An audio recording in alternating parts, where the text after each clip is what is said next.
আসসালামু আলাইকুম আরহামাতুল্লাহ। সম্মানিত দিনী ভাই ও বোনেরা, আজকের এই গুরুত্বপূর্ণ ভিডিওটি যে যেখান থেকে দেখছেন এবং শুনছেন সবাইকেই আন্তরিক মোবারকবাদ। আজ আমি আপনাদেরকে শেখাতে চাই রাতে ঘুমের সময় বুকের উপরে হাত রাখিয়া আল বাঈথু এই ছোট্ট অজিফাটি ১০০বার পাঠ করলে কি হয়।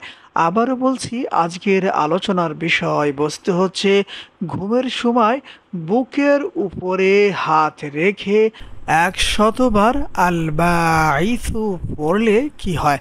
বিস্তারিত জানার জন্য আর এই দামি আমলটা শিখে রাখার জন্য সম্পূর্ণ ভিডিওটি দেখার অনুরোধ থাকবে। আর প্রতিদিন ইসলামিক নতুন নতুন ভিডিও সবার আগে দেখতে, আপনার পর্যন্ত পৌঁছাতে আমাদের এই ছোট্ট চ্যানেলটি সাবস্ক্রাইব করার অনুরোধ থাকবে। সম্মানিত দিনী ভাই ও বোনেরা, এই আমলটা কখন কিভাবে করবেন পরামর্শ থাকবে।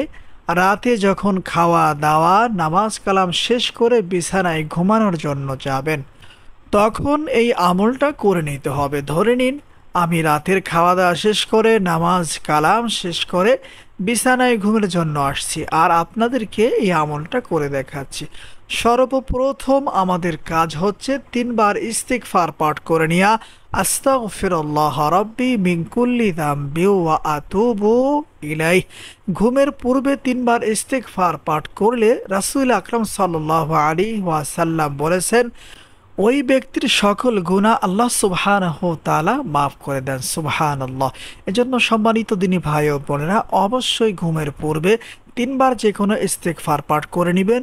এরপরে ৩বার যে কোনো দুরূদ শরীফ পাঠ করবেন, যেমন সাল্লাল্লাহু আলাইহি ওয়াসাল্লাম, সাল্লাল্লাহু আলাইহি ওয়াসাল্লাম। যখন ৩বার ইস্তেগফার ৩বার দুরূদ শরীফ পাঠ করা হয়ে যাবে, এরপরে আমাদের কাজ হচ্ছে বুকের উপরে বাম হাত রাখতে হবে। এরপরে এই ওজিফাটি আপনাকে পড়া শুরু করতে হবে, যেমন আল বাঈথু আল বাঈথু আল বাঈথু আল বাঈথু আল বাঈথু আল বাঈথু। এই ছোট্ট ওজিফাটি বুকের উপরে হাত রাখা অবস্থায় ১০০বার পড়তে হবে। একবার যেন কম না হয়, একবার বেশিও না হয়।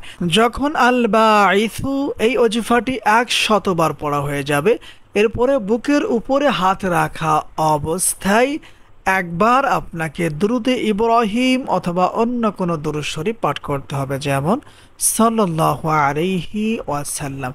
এই আমলটা কন্টিনিউ প্রতিদিন করতে হবে। সম্মানিত দিনী ভাই ও বোনেরা, এখন আপনাদেরকে বলে দেব ঘুমের সময় বুকের উপরে হাত রেখে আল বাঈথু ১০০বার পাঠ করলে কি হয়, এই আমলের বরকতে আমরা কি কি উপকার পেতে পারি। সর্বপ্রথম পরামর্শ থাকবে, সম্মানিত দিনী ভাই ও বোনেরা, আপনাদের ছেলে মেয়েদেরকে অবশ্যই আপনারা এই আমলটা শিখাইয়া দিবেন।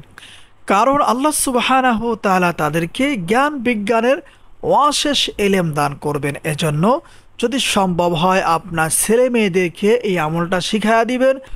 আমি আশাবাদী আপনার সন্তানরা যদি এই আমলটা সঠিকভাবে করতে পারে, অল্প দিনের মধ্যেই আপনার ছেলেমেয়েরা অনেক মেধাবী হয়ে যাবে এবং ভালো রেজাল্টে তারা পাশ করতে পারবে ইনশাআল্লাহ। আসসালামু আলাইকুম আ রহমতুল্লাহ।